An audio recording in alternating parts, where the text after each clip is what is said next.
On définit l'ensemble C comme étant une extension de l'ensemble R avec en plus un élément dont le carré est égal à -1. Ces éléments s'écrivent sous plusieurs formes algébriques, trigonométriques et exponentielles. La forme algébrique est A plus IB, avec A la partie réelle et B la partie imaginaire. Deux nombres complexes sont égaux si leurs parties réelles et imaginaires sont égales. À chaque nombre complexe A plus IB, on peut associer un point M du plan de coordonnées AB ou le vecteur W de coordonnées AB.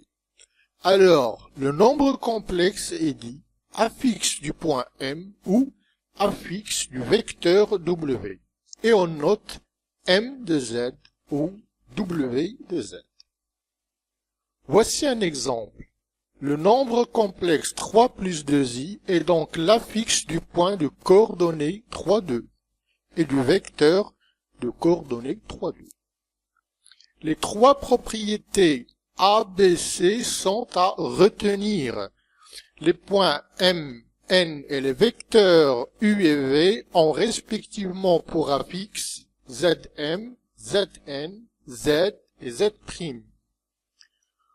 Pour la première propriété, le vecteur Mn a pour coordonnées xn moins xm, yn moins ym.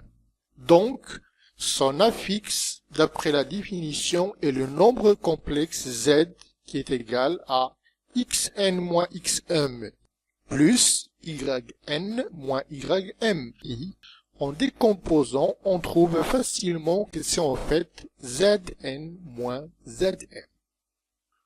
On appelle conjugué d'un nombre complexe le nombre complexe qui a la même partie réelle mais une partie imaginaire de signe opposé. Voici un exemple. Conséquence sur le plan affine, les points M et M' représentant les deux nombres complexes conjugués sont symétriques par rapport à l'axe des abscisses. Voici une série de propriétés relatives à cette notion de conjugué. Je vous invite à reprendre chaque propriété et de la vérifier. La démarche de résolution d'une équation du second degré dans l'ensemble C est similaire à celle dans l'ensemble R. La seule différence, c'est qu'on ne considère pas les équations dont le discriminant delta est négatif comme des équations sans solution.